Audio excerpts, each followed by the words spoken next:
how to write an introduction. The introduction is, first of all, where you put a short abstract. An abstract is a short summary about the content of the study and the main results. It gives the reader a quick view about the essential elements and contributions for the study. So it's very important, short, it's something like 250 words. It is generally what is read first. When you're searching in the large number of research articles which fit to your research, you first read the abstract in order to see if this brings something to your literature review. But that is why it's important to care about that. This is also what you write at the end of your research. The whole introduction, including that abstract, is written at the end of research. So what is the logical outline of introduction? You start with the main question, you answered why the reader should bother to read the article. Because we want the research article is read. That is why it should be really careful. Because this is generally what read first. So it's very important to write it well, to write it at the end. You should show why the topic chosen is important. First of all, from the manager point of view, but second, also from the academia point of view. That is why you can use manager literature. You should show why your research is relevant for practice. For example, you can cite actual or negative examples, show the evolution of the technology dealing with it. For example, that the investments in IoT will triple in the next 10 years, or that service robots or chatbots becoming more and more important, because until, according to study, there's one study having done by Gartner Consulting, they show that until 2025, 95% of worldwide firms will use chatbots in their service. These are examples that you can and even should cite to make it interesting to read your document, even to give the reader really the idea to read your document. That's why the more you use actual examples, the better. For example, for the privacy issues, it makes sense to talk about all these counterproductive negative examples where firms collected data and abused customers by using falsely data or by giving it to other parties. That is why it's important not only to read academic literature, but also to read managerial or actual economic literature, showing the importance of the topic.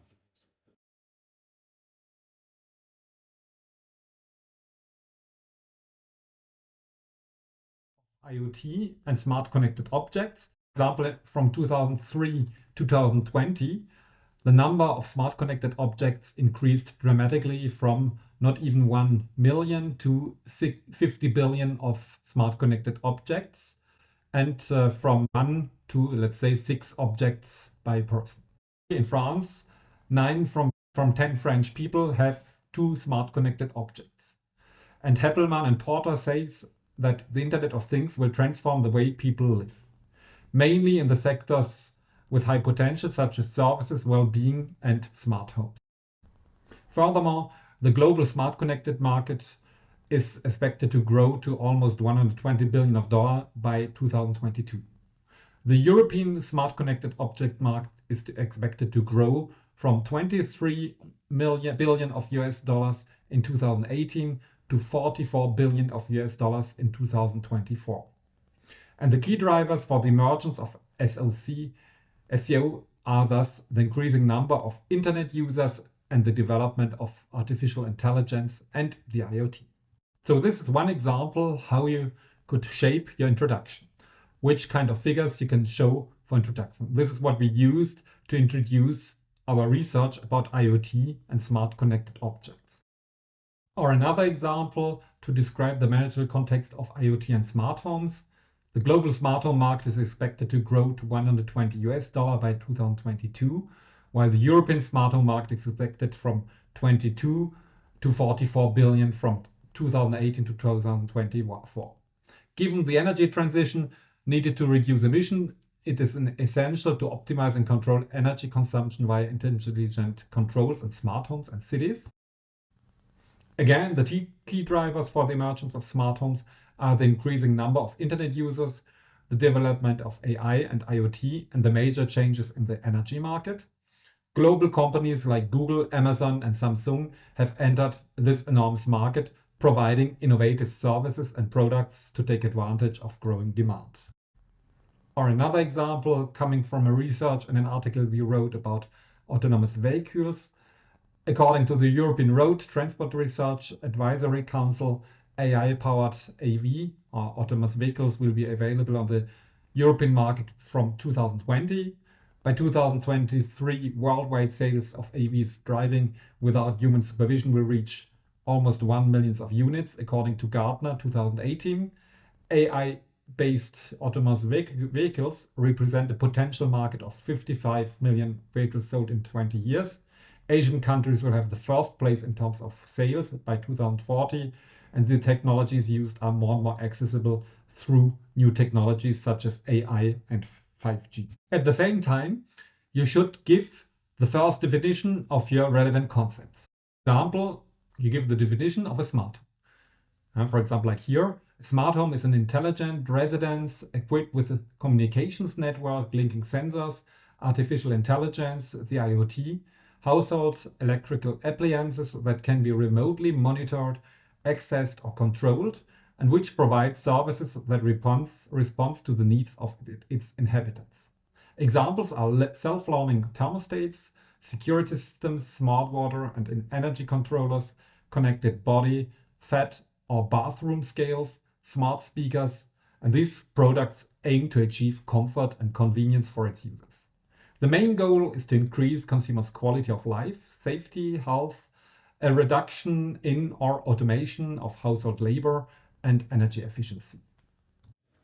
And you have to clearly show what is your gap. The research question is actually how you close your gap. So what do you bring to literature? You show there what is missing in literature. So you show the gap in the literature. To come back and take the example of our article about SEO and IoT, we introduce it followingly. Innovations fail due to intense competition, changing demand, user reluctance related to reliability, health, psychological dependence, fear, technology fears, privacy concerns. There are barriers to the IoT as well as smart connected objects or smart home acceptance and the development, but scant research investigating customer resistance to technology innovations is there, and so understanding the factors of resistance is important. And finally, we fill a research gap because from 2010 to 2020, after having looked at Business Source Ultimate, the database, only few articles come from academic business science journals. Articles about IoT and smart connected objects were only published in engineering or informatics journals with the following keywords. When we searched for the keywords IoT, smart objects, smart homes, home automation, well-being and marketing, there are only 9 articles coming from IoT and marketing, 0 articles with the keyword smart technology and marketing, 160 articles smart home and home automation, but engineering articles, 0 articles about smart homes and well-being, 2 articles only about smart home and acceptance, 0 articles about smart homes and marketing, 0 articles about smart connected objects and marketing and well-being. So you see there's a big gap and research is necessary to fill in the gap to do research about smart connected objects and Internet of the Things, well-being and consumer resistance to these technologies. Therefore, we have the following theoretical research objects to fill in these gaps. We fill in the gap and come into a call for research about IoT technologies. And so research requires more investigations about IoT and technologies and acceptance. We give a definition about IoT and smart connected objects in marketing. We extended the TAM and the UT-IoT models by studying antecedents and consequences of the adoption of smart connected objects, such as the role of well-being, the role of trust, the role of privacy concerns and technology fear. And from the managerial point of view, we contribute to the understanding of consumers' expectations to improve smart connected objects services, but also to improve targeting of the connected consumers, and finally to improve communication strategies.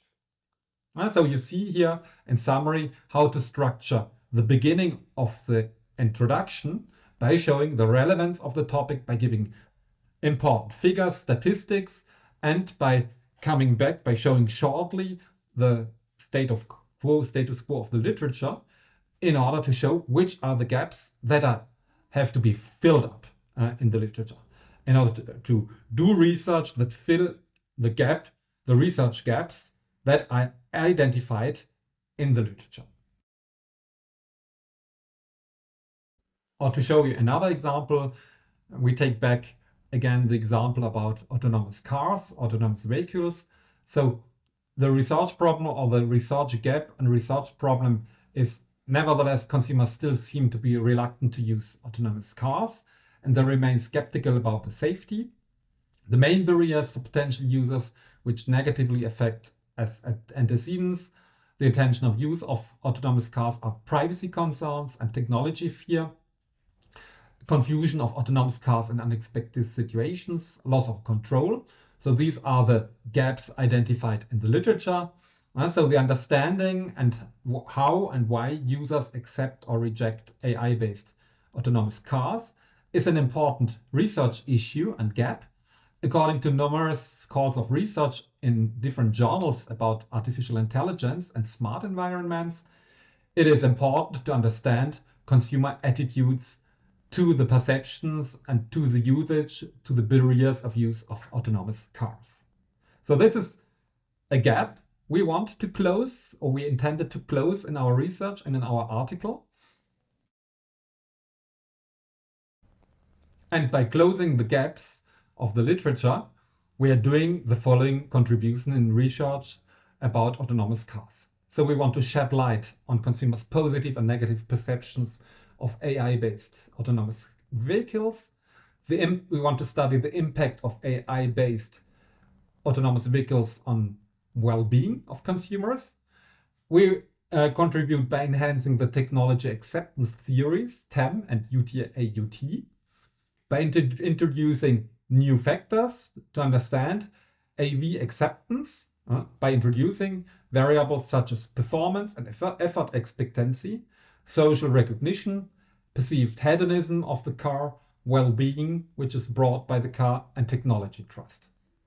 And there's a gap as there's stand research investigating customer resistance to technology innovations in the literature. Understanding the factors of resistance is important for the success of smart products, including autonomous vehicles. This is another example to show you how you can introduce your research or your article or your thesis. So it's important again to show at the same time actual figures coming from statistics and to show the state of art of the literature, to show which are the research gaps that you want to address in your literature, what is missing in the literature, what gap in the literature you will address in your thesis or your research, what are your managerial and theoretical or perhaps even methodological contributions. You retake back your research question or you formulate your research question clearly based on these statements. And finally, you announce how your work is organized and you will announce the different chapters. For example, first, we start with an extended literature review about our main concepts, which will lead us to define and to give the definitions of our concepts. Subsequently, we develop and justify our hypothesis, leading to our conceptual framework. In chapter 3, we explain and describe our data and explain our methodology and methods used. In chapter 4, we are presenting our results, which is followed in chapter 5 by the discussion of our results, where we put in line our results with the results of the literature in order to find common results and in order to find differences.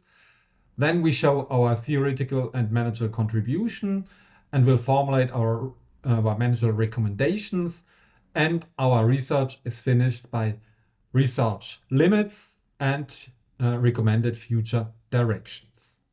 So this is one example how you should structure your thesis, and you announce this, how this works organized, and the announcement of the chapters already at the end of your introduction.